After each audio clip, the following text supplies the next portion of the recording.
I'm in a different location. I am not at the radio station. I am actually at McCaw Hall, and believe it or not, this is actually PNB's 50th year anniversary. Okay, so we're doing some very special interviews today. I will be joined by Ginabel Peterson and Destiny Wimpye. Up first, it is going to be my girl Ginabel. So look, we are going to jump right into our intro, and then when we come back, we'll be talking with Ginabel.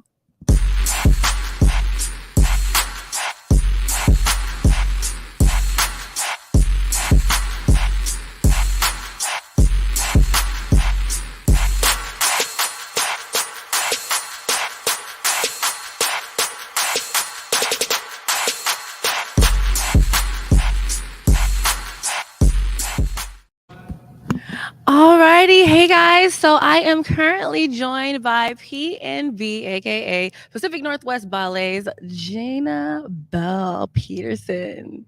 How are you doing? I'm good. How are you? I'm doing good. First of all, love your shirt. Thank you. I don't know when this whole like half shirt thing came back, but I freaking love it. I have like 2 flannels like that, and it's like my favorite thing to wear ever.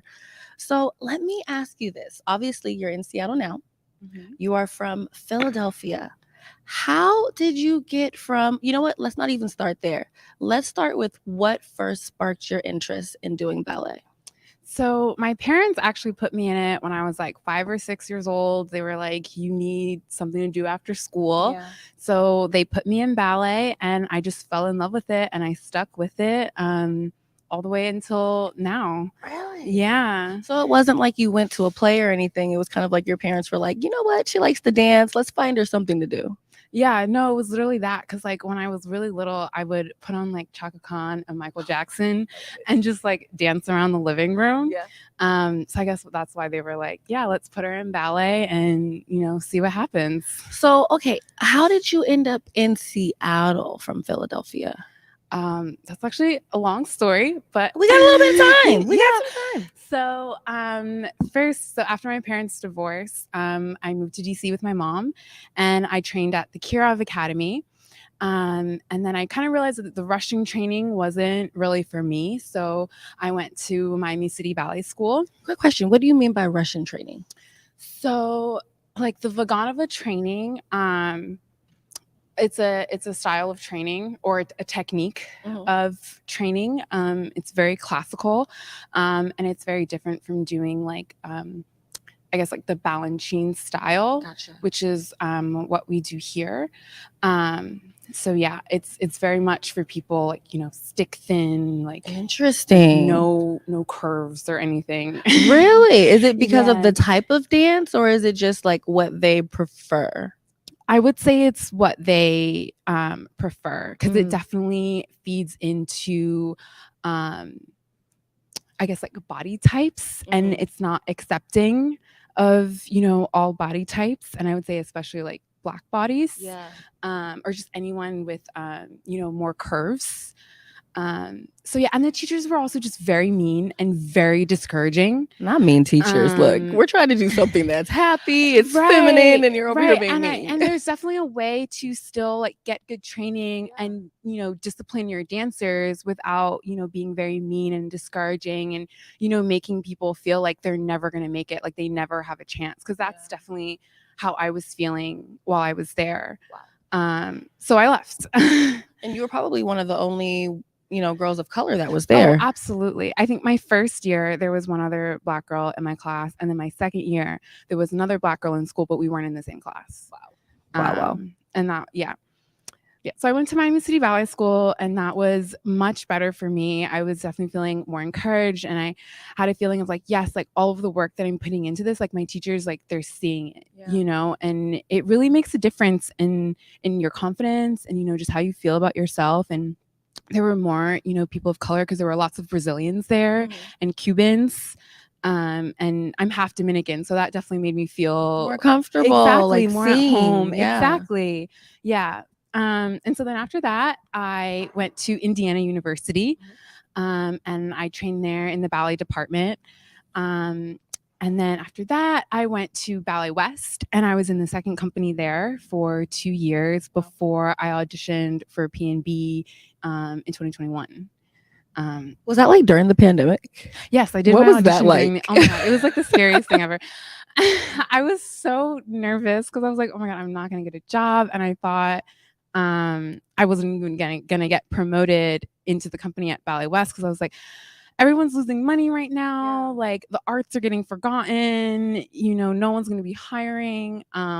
But I got hired, so We made it. I We made got it. in there. But yeah, so I made my audition video. I sent it to PNB, and then Peter invited me to take company class over Zoom, and that was so scary because I could barely even hear him. So you're like getting lessons and directions via your computer screen. Yes. And I could barely hear him. I could barely hear the music, the studio I was in. So quick backstory. So Ballet West has like 2 different studios in downtown Salt Lake City, and there's like a smaller one where they put like all the babies. And so that's where they put Ballet West 2 in the pandemic, you know, like social distancing. And so the studios, they aren't as, you know, nice as like the main studios, and like the babies are in there. right, the babies. And so the floor was so slippery. Like I remember people were literally falling like every day in Ballet West 2 class. And so I went into one of the other, you know, separate studios to do my audition, and this floor was even more slippery. And I was like, you know what? At least I made it this far. You know, that's saying something. Like, not everyone At makes that it point, this it's meant to far. be because you almost broke your neck trying to do your tape. Oh my God. It was scary, but I made it. So, okay. So that's what basically brought you to Seattle. And that's what also probably attracted you to PNB because it was more inclusive. Yes, I would say so. I feel like Ballet West, you know, they were also, you know, doing the work. I feel like a lot of ballet companies, you know, after the 2020 Black Lives Matter, they were, you know, like, okay, like, you know, we got to do something, you know, to make a change. Yeah. Yeah. Do you feel like, and I was asking Amanda Morgan this earlier this week. I was like, do you really feel like this inclusion really would have ever happened, at least at this point, had it not been for all of the protests? No, I don't think so.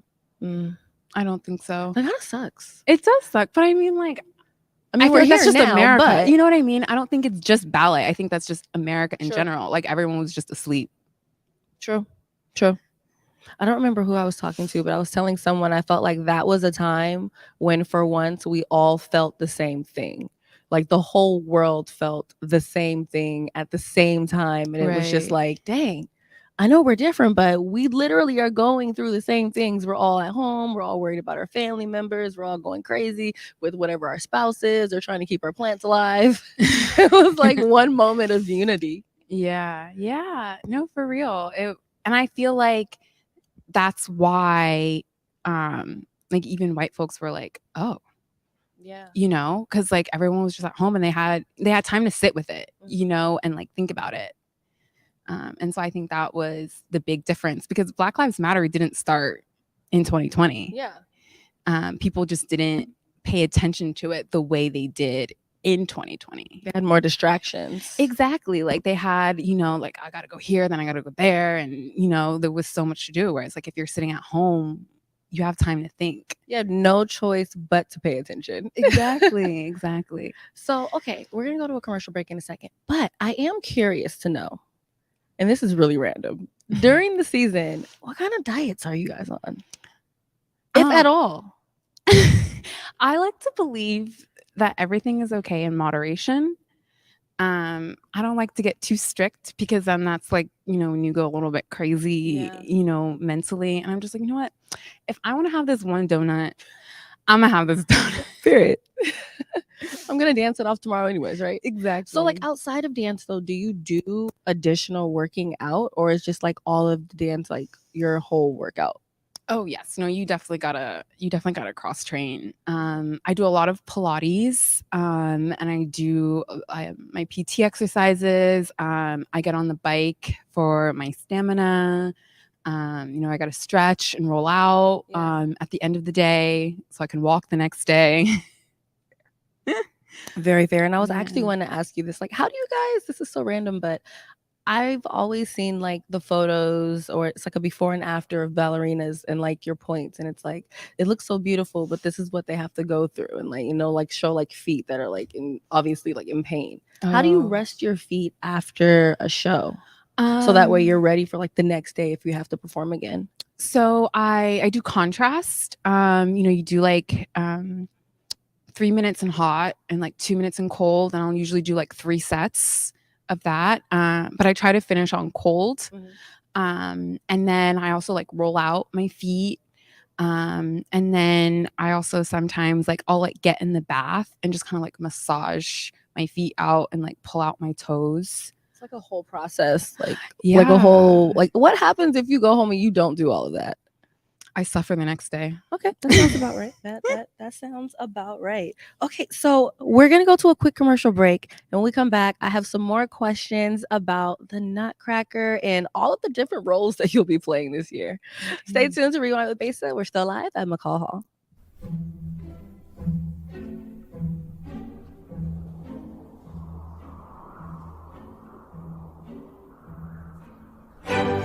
A world of wonder awaits at Pacific Northwest Ballet's The Nutcracker. Treat your loved ones to the Northwest's favorite holiday tradition at Seattle Center's McCaw Hall. Tickets start at $27. Visit pnb.org. Will you marry me, baby? Yeah. Let me put this on you. What's up, everybody? It's your girl, Trey Holiday. We're bringing back Black Love When We Met. That's right. We need something to warm all of our hearts and to elevate love once again in our communities. We want y'all to go to whereweconverge.com/Black Love so y'all can nominate your favorite couple for the next rendition of this show with me as the host. Let me sit down and have them on my couch and share how their love can inspire us all. Make sure y'all go and get your nominations in today and be on the lookout for Black Love When We Met coming at you on Converge Media very soon.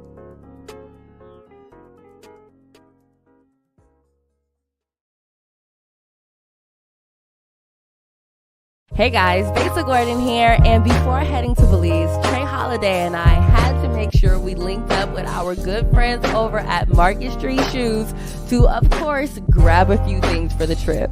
From bags to socks, shoes, sunglasses, earrings, and more. Before going on any trip, make sure you stop at Market Street Shoes. Trust me, you'll find just what you need to make your trip not only enjoyable, but fashionable.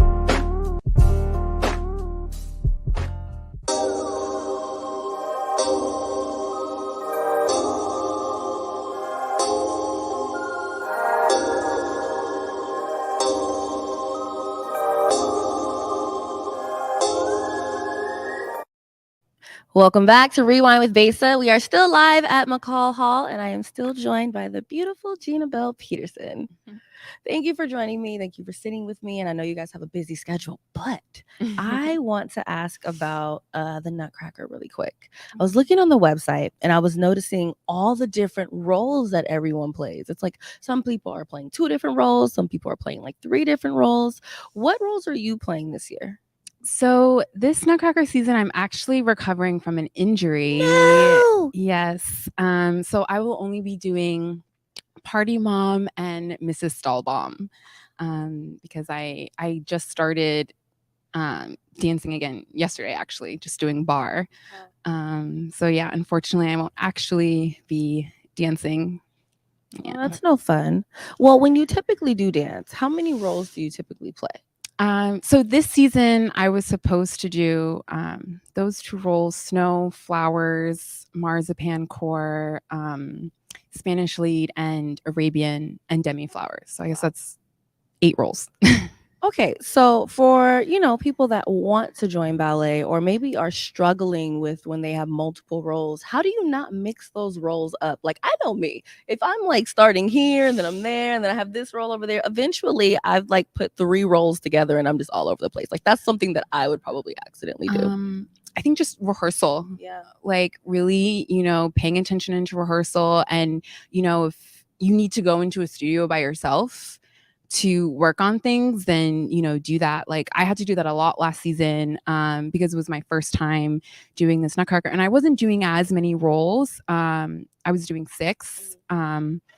And so, just making sure you go over it before you go on stage. Like I remember last season, I would only do Marzipan Core like maybe once or twice a weekend. So then by the next week, before going on stage, I would just backstage go over the choreography before I went on stage. So, you can feel confident and you don't have to think so much. Yeah. And, you can just dance and enjoy it. And relax. Exactly. And be in the moment. Right. Yeah. So just making sure you're prepared before you go on. Speaking of being in the moment, have you ever been on stage and just got so in the moment that you kind of looked up and was like, oh, wait, I'm not home by myself, but it probably felt good in the moment. I wouldn't say I'd had necessarily that reaction, but I feel like it's just like this moment of just like pure joy. Yeah. You're just so excited to be out there. You're just, you're having so much fun, and you feel the audience's energy, and it feels great. I wouldn't say it's like a surprise, but it's just like, I love being here. I love what I do. That energy of the crowd has to be like electric. I was talking to Shayna Shepherd the other day, and I was like, I cannot imagine what it feels like to be on a stage and everyone is either just staring at you like that or they're all singing your music. Like that probably has to just feel, I don't know, rechargeable, if you will. It is. I wouldn't say you can't see them staring because it's just like black. It's just black. You just see like these little heads. You just know that people are out there, which I honestly prefer. Okay. I don't want to see them. I love it. Okay, so inclusion, for a long time in ballet, you guys all pretty much had to wear pink tights, pink points, and now you're able to wear like your actual skin tones. How does that feel for you now? I think it feels amazing. I feel like it definitely has helped with like my journey of feeling more confident in myself. And I feel like I look better. Yeah. So I feel better, it continues the line. You don't feel like, you're like cut in half. Really? Yeah, I remember it's actually really interesting. So Ballet West, they have this cute little coloring book for the kids. Mm-hmm. And on the cover, it has, I think it's like the Sugar Plum Parada couple, and they're like half colored in. And when I was looking at it, I was like, that's kind of like what it's like wearing pink tights. It's like it cuts off your legs a little bit. Yeah. And so I just, I love it. And it took me a minute, to like embrace wearing flesh tone tights. And Destiny and I were actually talking about this before we got here. It's just that at first it felt like you would stand out more if you wore your brown tights because everyone else is wearing pink tights. Whereas it's like, I stand out either way. I have to say, well, actually, what difference does it make? So I might as well feel good and look good. Yeah, feel good and look good, look better. If I'm going to stand out, let me stand out and look amazing. Exactly. And just be myself and be unapologetic and, feel authentic, so. Speaking of being unapologetic, I seen on your Instagram, you had a photo. It was you and 3 other ballerinas, and you all had braids. And the caption was ballerina braids long. How does it feel to like actually go into rehearsal or be on a stage with other Black ballerinas and you guys are able to wear your braids? Like you're not having to hide your hair. You're not having to hide your styles. Like you're really able to be yourself out there. It feels so amazing. Like especially, I love that you bring that up too, because I remember when I had my big chop back in high school and I was going to Kirov, and I remember I had to do a bun and my hair was so short. And I was like, I don't know how I'm going to do a bun. And I just remember feeling so uncomfortable. Whereas it's like now, like I literally just did diamonds at Lincoln Center in New York with my puff. Oh my God. And that was just such an amazing moment for me. Like I just felt like I don't even know, like I don't even have words for like how that moment felt. And it just, did you ever think a moment like that would happen for you to where you can actually like, no, I don't have to put my hair in a bun. If I want to, that's fine. But if I want to wear my natural hair out, I can do that. I never really thought that would ever like be my reality. And it actually took my Ballet West 2 director like telling me like, no, just leave your hair. because I came into the studio and I had my puff and I was about to like put it into a bun. He was like, no, just leave it. And so then that was like, you know, my thing. And then I came here and I would still wear it in class, but I didn't think that was something to be like I could do on stage. And then Xylus and I, they're another Black dancer in the company. We had like a meeting just about hair with Peter and just like what, you know, our options are and like what we can do that's still, you know, performance, but embraces our hair. And so then it wasn't until after that where I like started wearing my puff. And, you know, I feel like braids were a little bit more accepted than like something like, you know, a puff, just because it can go into a bun. But yeah. That is super dope. Okay, I'm gonna ask you some random questions. Okay. Let me flip the page one time. How do you relax outside of being ballerinas? This is 6 randoms with Besa, by the way, you guys. Well, I like to take baths. I hang out with my friends. I like to read. I like to do like little art projects too. I have these 2 beautiful paintings that I've done. Oh, so you paint too? Yes. And I'm actually currently working on this really cute collage to go up on my wall. But yeah. Collages. Okay. What does it mean to you to be a Black ballerina in a form that you didn't necessarily get to see growing up? Oh, that's a hard question. I feel like it's an honor, you know, and I just feel, I was actually talking kind of about this with Destiny, but I just want to make sure that other young girls and boys like sitting in the audience, I don't want them to feel what I felt growing up. You know, especially like going back to like the hair, just like embracing our natural beauty and showing that so, you know, you can feel confident and, you know, see yourself, you know, and I think it goes back to, you know, tights, like the brown tights. You know, it's different when you see someone on stage that looks like you and they're embracing our beauty and not, you know, trying to fit into, you know, the Eurocentric ideas of beauty. And so I think it really makes a difference. And I feel honored and I want to inspire them and I want them to feel comfortable and feel like, you know, when they walk into the studio that they aren't like, oh, you know. Yeah. Like they have to feel conscious of their curves or of their hair. And it's like, no, girl, you're okay. Yeah. You're a beautiful dancer. Yes. Yes. So, okay. One misconception of being a ballerina. One misconception. That it's just all, well, I guess I don't want to be discouraging, but that it's just easy, that it's just, you know, all, you know, like I guess rainbows and butterflies and just like, you know, it's actually very, very difficult and very time consuming. Like, I don't like to say it's just a job. I feel like it's more of like a lifestyle. You definitely have to be, you know, very disciplined and focused. But there's still joy in that, you know, but you definitely have to love it because it is so time consuming. That makes sense. Okay.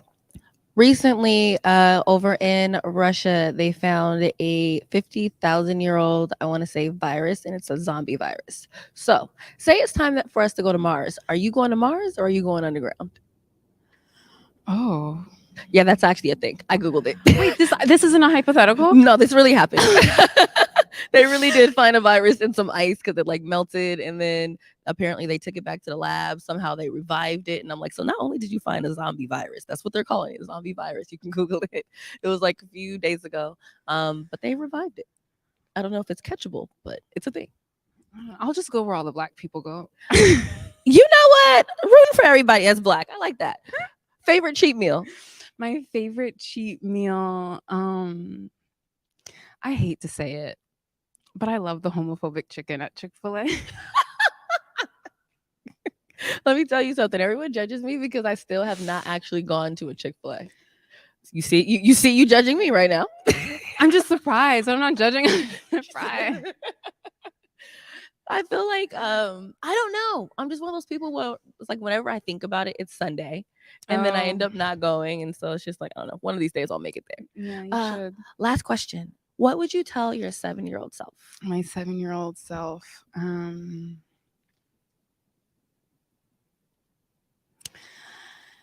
don't know. I would say I feel like when people say like discouraging things, like don't let it get to you.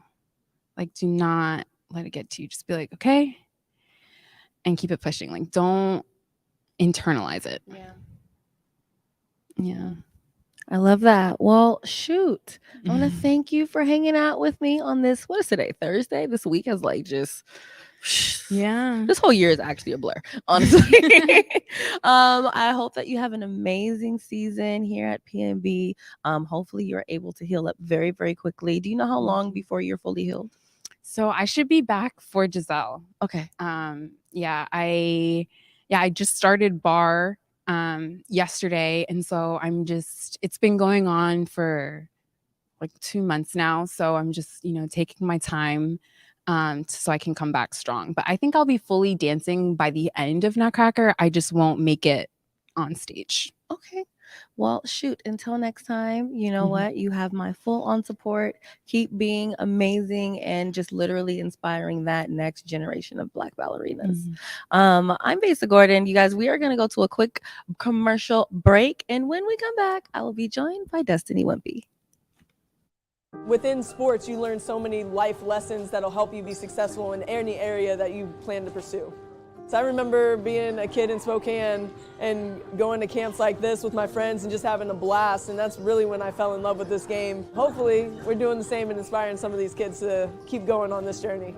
Especially as a girl growing up, like you see a lot of boys at these camps, but like just seeing like more and more girls start at a younger age, it makes me happy. We had to have funding, right? We cannot do this work without the necessary resources available so that our kids can thrive. Without resources, we can't see kids play and play to their potential. How we can ensure that basketball in our communities is sustainable. Funding is a big part of it. I think working with the right groups, and this was the opportunity I think that kick-started that, and we're really excited about any opportunities to just keep moving it forward. It was just an awesome opportunity to show what this community can do, what basketball energy they can bring. Being able to work with the Seattle Sports Commission, work with the King County Play Equity Coalition, we were able to bring big basketball energy to Tukwila Community Center and hopefully use this as a launching point and able to get more funding for them in the future. The kids get to see me, get to see, all the rest of the guys who did it all in the area of Washington, Seattle area. So being able to give back to them and let them know that, they can chase their dreams too. This is a fundamental right of all kids, that they have the right to play, which isn't always available to all of our kids in our communities. We got next to ensure kids always have a place to play, compete, and have fun.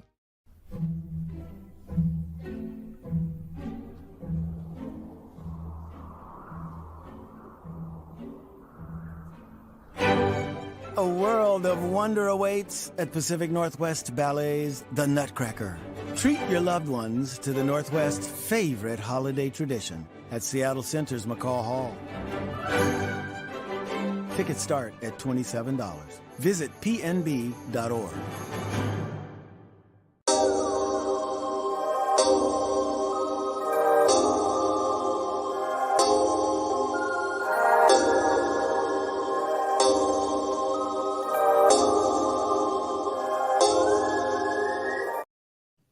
Hey guys, Besa Gordon here. Of course, you are still watching Rewind with Besa as we are still currently live at McCaw Hall.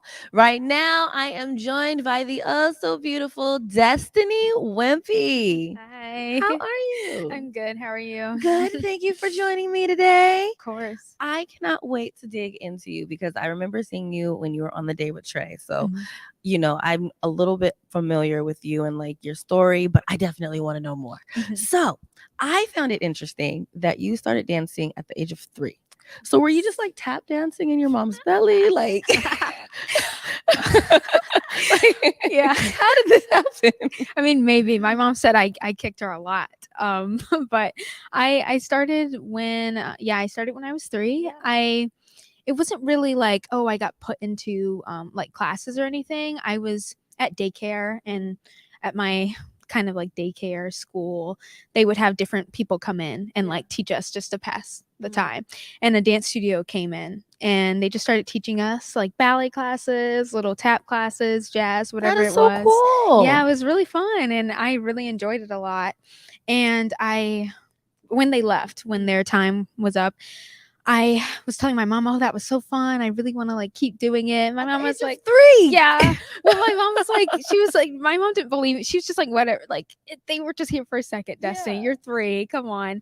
And the teacher came up to my mom and was like, "You know, she really has some talent." And my mom was like, "She's 3," and she was like, "But she has potential. Please just bring her to the studio. Let's just see if she'll like it." My mom was like, okay, thinking I would Let's see like, how you this know, goes. yeah, thinking I would just be like, okay, move on to the next thing. But I stuck with it and I stayed at that studio. I love it. Now, you ended up, going to a lot of schools and then also learning a lot of different dances. Can you tell us a little bit about your journey to falling in love with being a ballerina? Because there was a point where you were doing like jazz and hip hop and like all other types of dance, but eventually you were like, you know what? I actually want to do more of this ballerina dance. Yeah, exactly. I trained at Debian Dance Academy. After my competition days. So in competition, I was doing a lot of tap and ballet, of course, but jazz was more attractive to like the competition audiences. So that's what we did more of, jazz and hip hop. When I went to Debian Dance Academy, that's when I got more of like the technical styles, which was like Graham, more modern styles, Dunham, African, all that. And it was all really fun. And I felt really confident in all those styles, but the style I didn't feel confident in was ballet. I felt I couldn't understand it. I thought it was really slow. And in class, I was like, can we do something? Like, let's keep moving. Speed this up real quick. Yeah, you know. Just a little. And I didn't understand. I was like, I can't get it. Like, why can't I understand it? And I felt like in the other styles, hip hop and jazz, like I felt that was my thing, like performing. Came a little more naturally. Yeah. And I understood those styles. And so with ballet, I guess I was just like, let me get to the bottom of this. Like, let me figure this out and I can move on. And I think that's what I love about ballet is I could never figure it out. I still can't figure it out to this day. Wait a minute. Like, now. I don't know about that. You dance pretty gracefully to me. If that's what not figuring it out looks like, then I don't know what I would be doing if I tried it. No, thank you. I appreciate that. I guess I mean like there's so much to learn still, and like with other styles too. I'm sure other people feel this way if they're training in hip hop. There's so many different types of different factors that go into what you do. But I think for me with ballet, I love that there's something, you're not going to be perfect. And I don't like to claim this, but I am a bit of a perfectionist. There's nothing wrong with wanting perfection. That just means you want greatness. Yeah, exactly. And so I guess ballet, out of all the styles that I've learned, has been the one style that really continuously like challenged me. And I think that's what attracted me to it, was that I could always be challenged and there was something always new for me to learn and try to master. Now, how did you go from LA to coming to Seattle? Yeah, so from Debian Dance Academy, I left and I went to the Colburn School. I was in the Colburn Dance Academy studying under New York City ballet dancers. And so that's where I was really introduced into the balancing style that Gina was talking about that we do here at PNB. Colburn doesn't have a company attached to it, so it had amazing training. But my teacher would always tell me, just make sure, you got to keep auditioning for other schools. You got to keep trying, because if you want to get into a company, like that's the next step. So from there, I just kept auditioning for different summer courses. I went to SAB a few times, School of American Ballet in New York. That's really balancing. And so I realized I really love that style. So I wanted to dance in a company that embraces that style. I auditioned for PNB in 2018 and I came here and I had the best time of my life, not just like, in the school, but like socially, I felt really good about myself and I felt really confident, and I knew I wanted to come back at some point. I really love New York, so I was pushing for that. But I realized that I needed to go to a place that like embraced who I was, what I looked like, and how I felt. And I talked to my mom about this all the time, but I was just so happy here. And I wanted to figure out why. I was like, let me try this again. So I auditioned, for PNB in again for a summer course in 2020 and COVID. So You know, COVID definitely put a big stomper on a lot of things, or at least a pause. For sure. And I couldn't come here in person, but I ended up going to the virtual summer course, and I did that over Zoom, which was really hard because I was doing it like in my apartment. But I still had fun and I still loved it. So came here and I got into the professional division at PNB. Wow. It's such, I love hearing the journeys of like how you start and like get to where you are. And it's almost as if, you know, doing those other types of dance, you were like, this is great, but for some reason I can't do that. Right. Do you know like what, now that you're able to do it, like obviously like it looks effortlessly to me, do you know what you feel like, what you probably struggled with most back then in terms of like figuring out the techniques? I just think I wasn't in the right place. I just think I wasn't in the right situation where ballet was presented to me as like fun.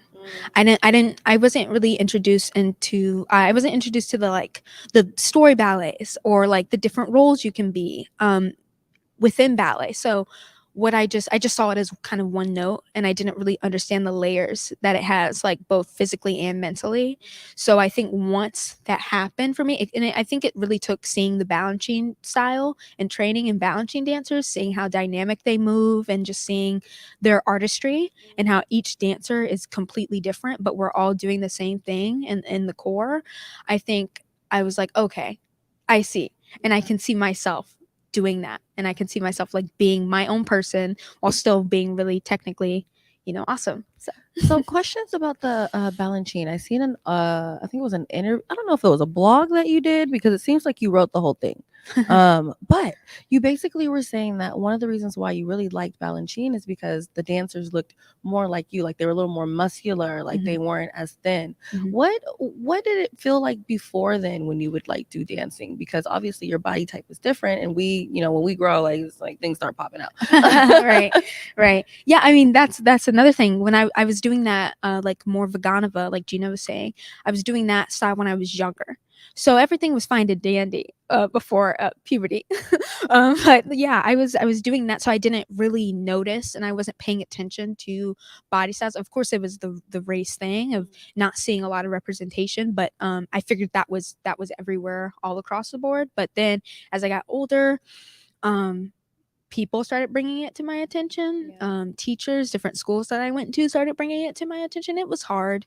Like pointing out like your body type, or I have, you know, breasts, I'm more curvy. And so, people would point that out to me, and it was hard, but I think I just had to find the place that wouldn't look at that and would look at my talent.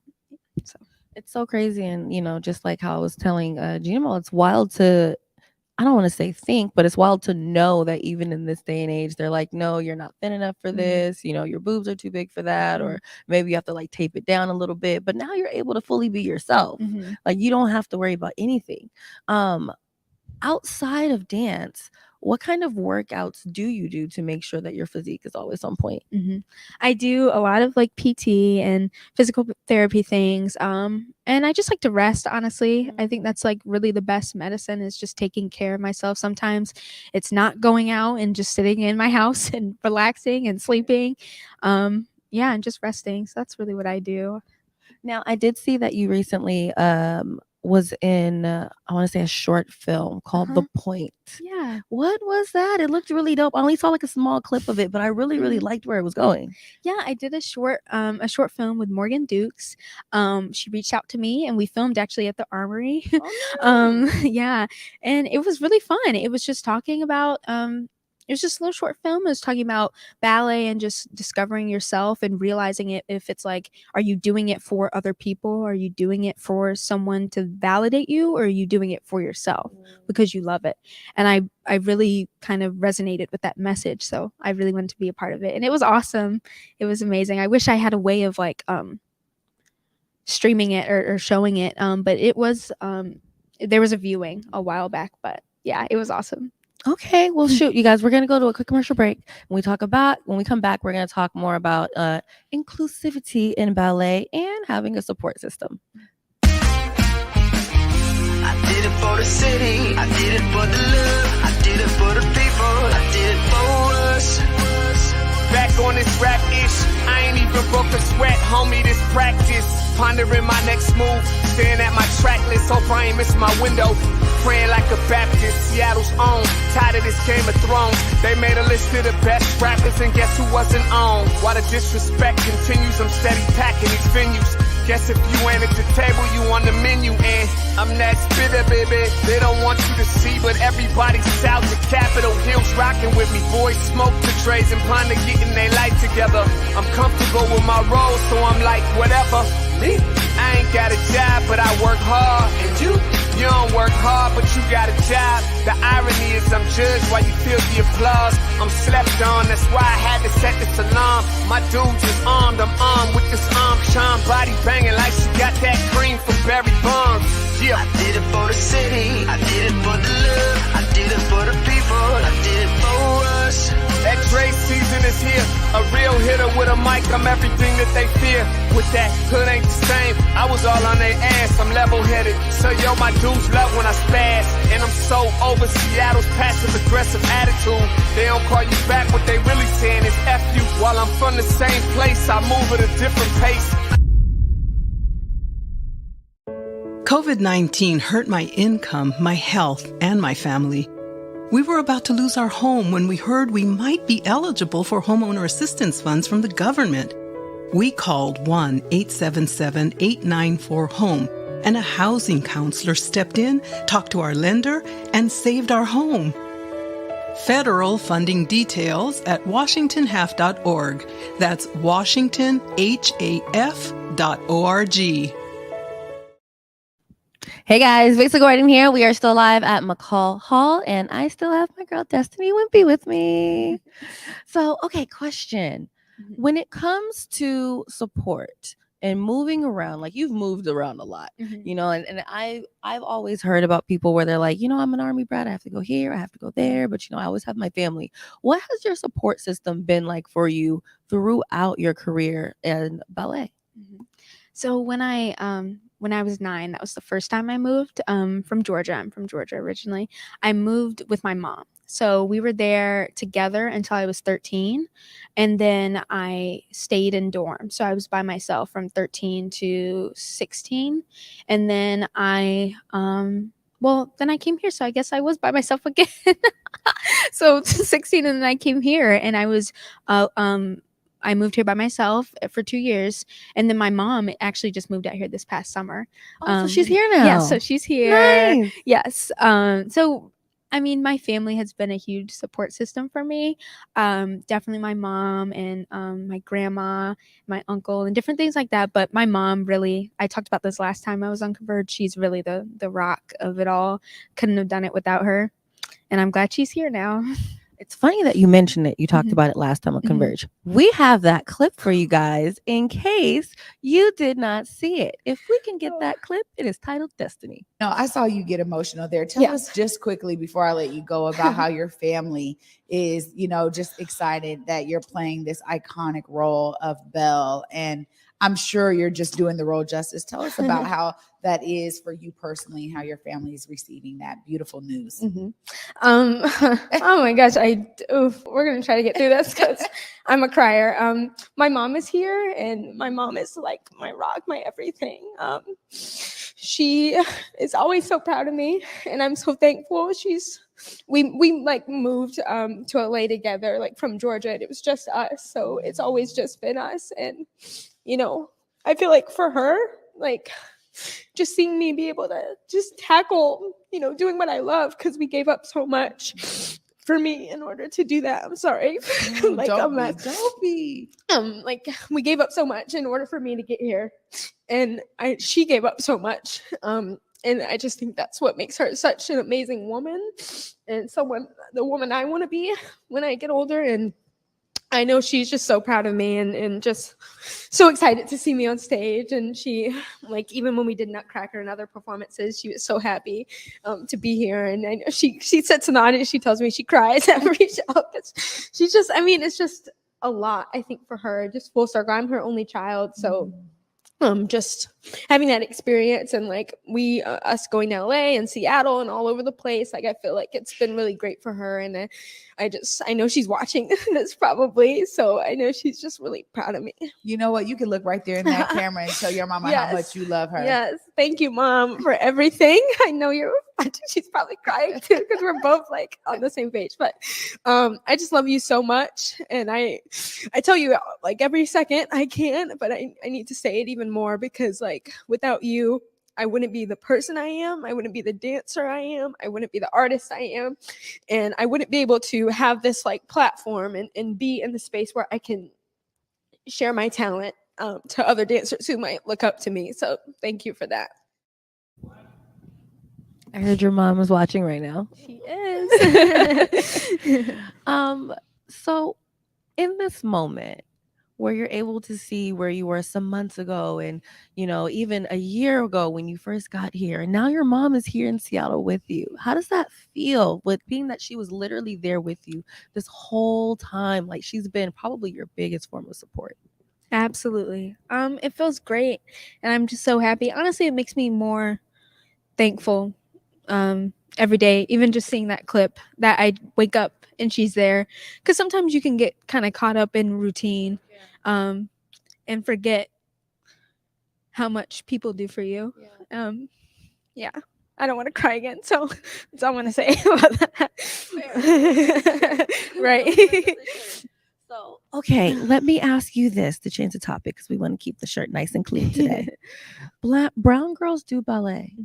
Tell me about what you do with them. I heard you're an ambassador. Yes. So I've been an ambassador for Brown Girls Do Ballet, I think, for years. I don't even know how many years. And they've done a lot for me. They supported me as well, like so much through my journey. I mean, they do a lot for a lot of Black and brown dancers. So they have a point shoe, a toe shoe fund, and they have different donors and different people donate so they can give money to people that purchase point shoes, and even just having mentors and a support system, because some people don't have that. Again, like, I'm very lucky to have people who support my dreams, but there's some people who don't see ballet or dance in general as a way to make money or a way to live, and some people don't take it seriously. So having just Zoom calls or Zoom meetings, or being able to meet with different ambassadors that live close to you or far, wherever the case may be. So really, they're just a huge support system for dancers, and they supported me a lot throughout my journey as well.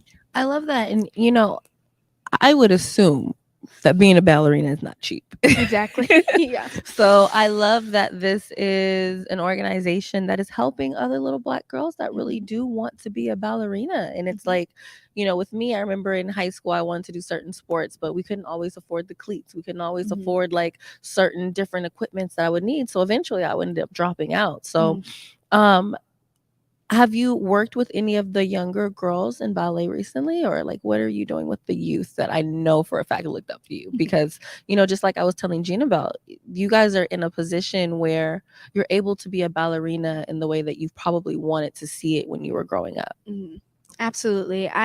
Especially through Brown Girls Do Ballet, I've been able to mentor some younger dancers. I definitely want to do more with that on my own as well. I'm working on trying to create some type of scholarship or something so I can give back, because that's important, and that's why I do what I do, obviously because I love it, but I definitely want to be able to reach out and give back as well. Just how so many people with Brown Girls Do Ballet, so many mentors I met.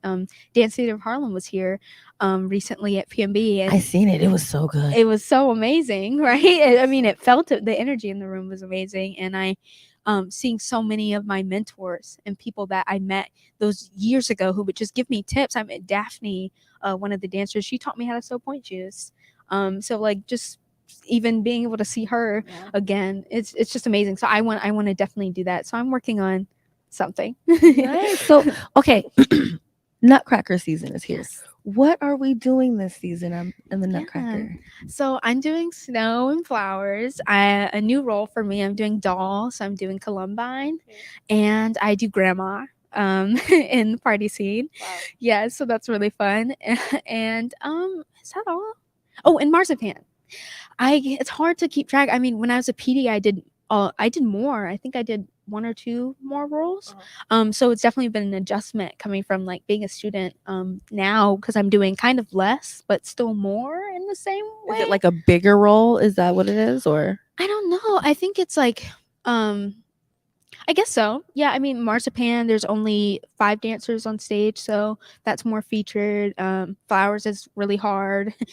Snow is really hard. So a lot of the stuff we're doing is just, it's difficult. But so what are some of the things that you do to make sure that you're not mixing up your roles? Mhm. Because I mean, one day you're one person, maybe later on that day, if you do it again, you're doing another role.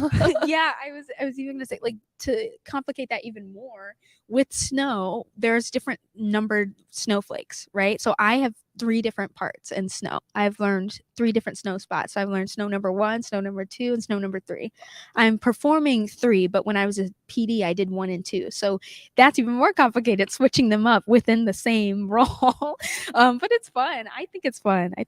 Probably keeps it exciting It to where you does. never feel bored. Like you have so many things Exactly. going on that you just like, you know what, I'm just moving around. You know, it's a great life. I agree. Actually, yeah, it makes things a little interesting. You know, you sign in and you're like, which spot am I going to do today? You know, so it's fun, actually. Yeah.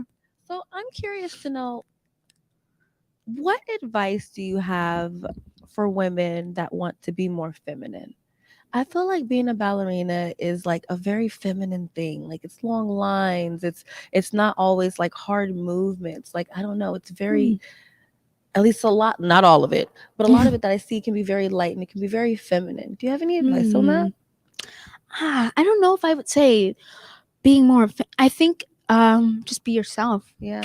I think wherever you go, and I found this with like my career, P&B, I found dancers that I looked up to, not that just looked like me, but I felt danced like me in a way. And I don't know, I would say it's like feminine, but I feel like it's just, we all have some type of like powerfulness and attack to our dancing. And I mean, we all call it different things. We'll describe it differently, but ultimately for me, I wrap it up into artistry. So I think everybody has their own unique artistry, and I think finding a place that loves your artistry is that's the place you need to be. And P&B did that for me. So I love that. So, okay, what is one of your cheat foods? Cheat foods.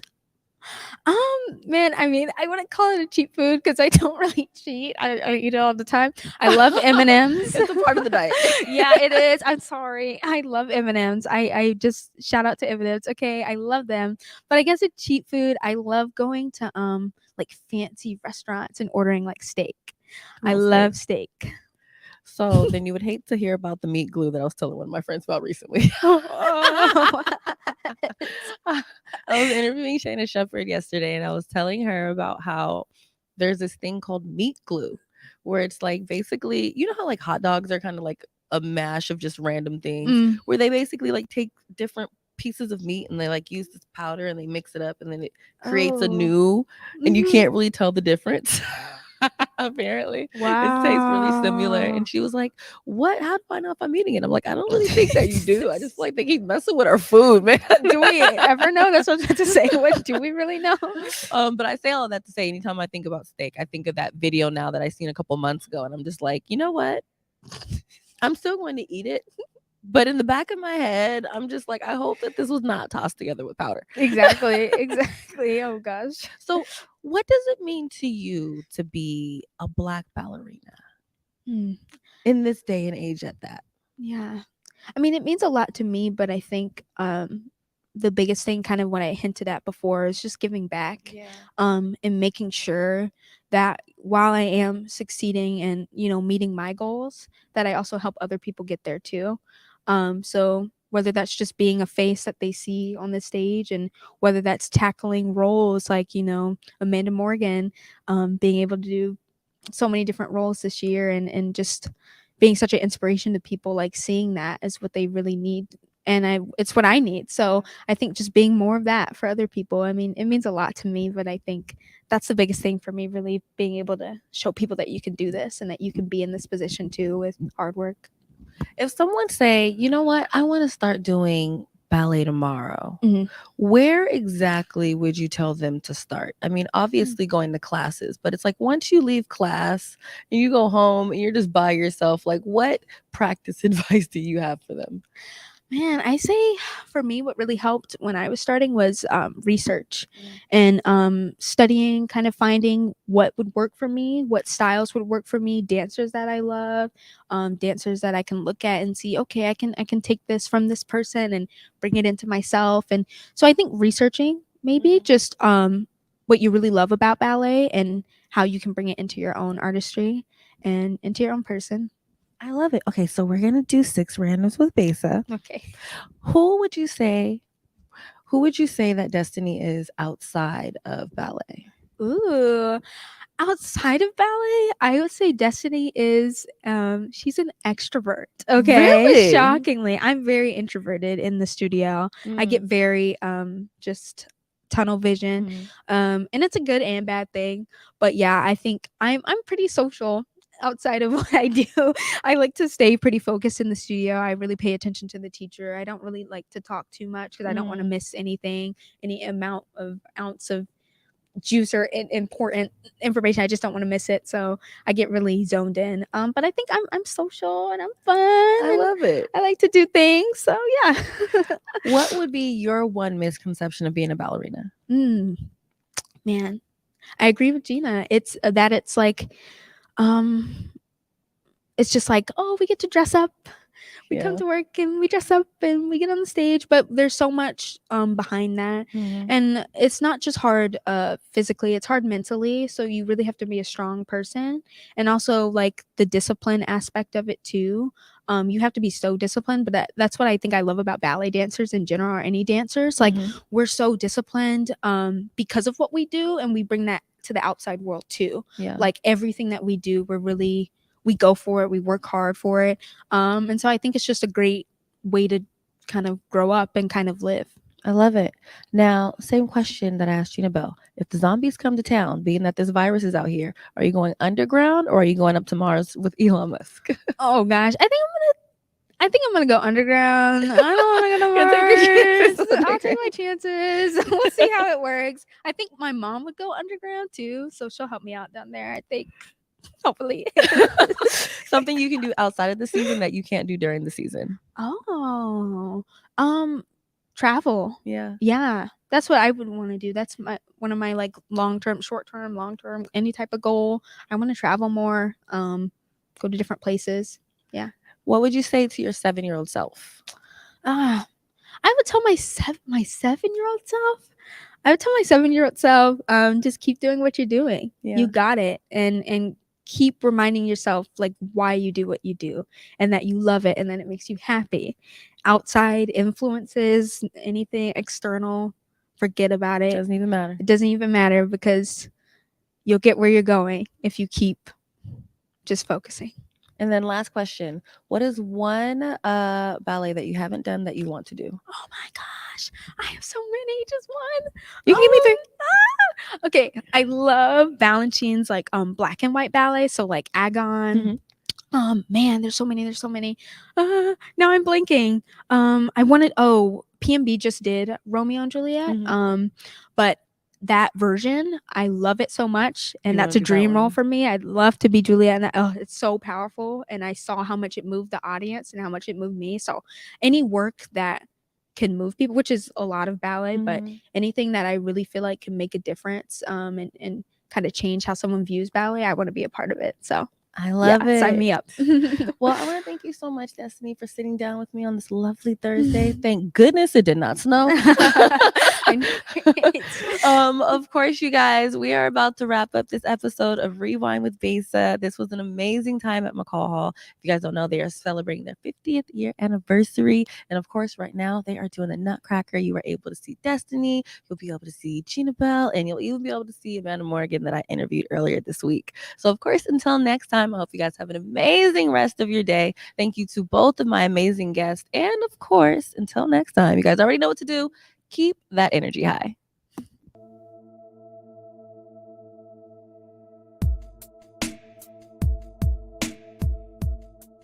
Converge Media produces culturally relevant content for Black and urban audiences.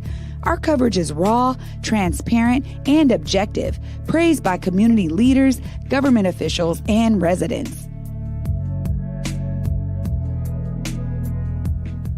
Support Converge Media today via Venmo, Cash App, or PayPal at Converge Media.